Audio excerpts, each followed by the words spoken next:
Hello everyone, আসসালামু আলাইকুম। আজকে আপনাদের মাঝে আরও একটা নতুন ভিডিও নিয়ে আসলাম। আজকে ভিডিওটা হচ্ছে আমরা কিশোরগঞ্জ মিঠামইন আছি।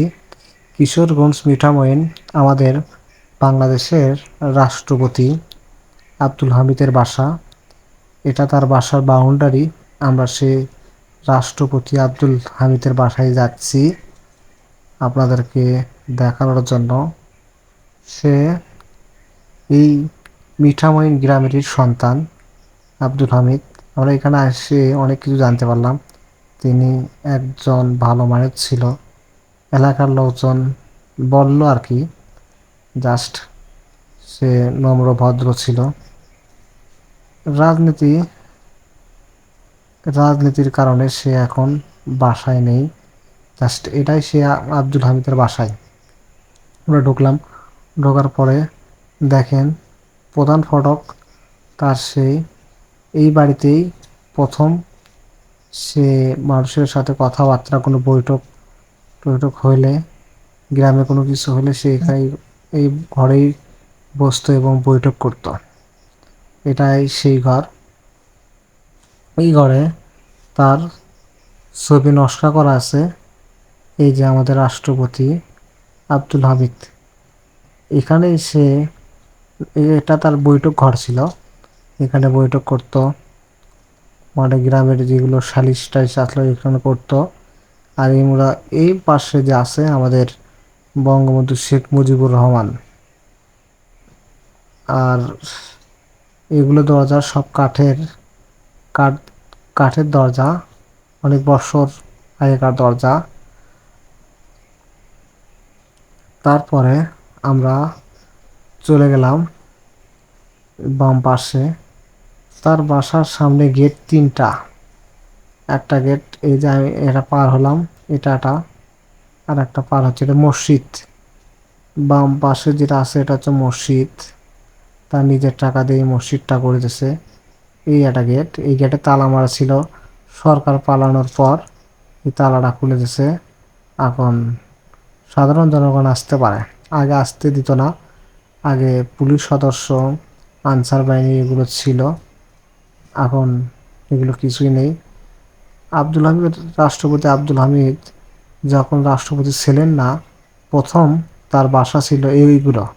এটা এই পাশে, এই পাশে আরেকটা আছে। এটা এটা এই দুই বাসা ছিল। আর এই পাশে একটা আছে, এটা। আর এখন তার বাসভবন যেটা, এখানে তিনি বৈঠক করেন। তার বাসার চতুর্পাশে সিসি ক্যামেরা আছে। আর বর্তমানে তিনি এই বাসাতে থাকে। যখন ঢাকা থেকে আসে তিনি এই বাসায় ওঠে। এই বাসাতেই বিশ্রাম করে, সময় টময় কাটায় গ্রামের বাসায় আসলে। আর এই বাসাতে তার আপন ভাতিজা থাকতো। সেই এই এলাকার চেয়ারম্যান। এখন সে নেই, এখন পলাতক আছে।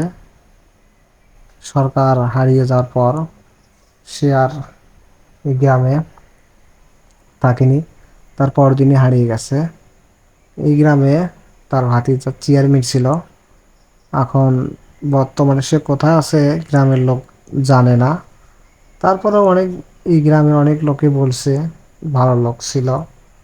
জাস্ট মিঠামইন যেগুলো উন্নতি হয়েছে সব আব্দুল হামিদের দ্বারাই উন্নতি হয়েছে। আব্দুল হামিদের বাড়ির পাশে ফায়ার সার্ভিস আছে। এই নদীর পাশে আছে আর্মি ক্যাম্প। জাস্ট এই মুড়ো একটা কলেজ তৈরি হচ্ছে। এগুলো সব আব্দুল হামিদেরই নিজের হাতে গড়া। এই বিল্ডিং দুটো দেখতেছেন, এই বিল্ডিং দুটাও তারই বাসা। এখানে এখন তার যেগুলো ফ্রেন্ড সার্কেল কিংবা কোনো আত্মীয়, সেগুলো এখন থাকে। কিন্তু তার বংশোদ্ভূত তো কেউ এইগুলো বাসাতে আর নেই। আগে ছিল, জাস্ট ভাতিজা ছিল, আর কেউ নেই। তবে মনে হয় আসতে পারে, তাই বলছিল। ইনশাল্লাহ তো আসবে একদিন। যদি আমার এই ভিডিওটি ভালো লাগে, সবাই লাইক কমেন্ট শেয়ার করবেন, ইনশাআল্লাহ আমার পাশে থাকার চেষ্টা করবেন। আমি আপনাদেরকে আরও অনেক ভিডিও দেওয়ার চেষ্টা করব। সবাই আমাকে একটু সাপোর্ট করবেন ইনশাআল্লাহ। আর যদি ভুল ত্রুটি হয়ে থাকে সবাই ক্ষমা দৃষ্টিতে দেখবেন। এই সামনে আসতেছে ইনশাআল্লাহ, আমি আপনাদেরকে আরও সুন্দর সুন্দর ভিডিও দেওয়ার চেষ্টা করব। আমার জন্য সবাই দোয়া রাখবেন। সবাইকে জানাচ্ছি আসসালামু আলাইকুম।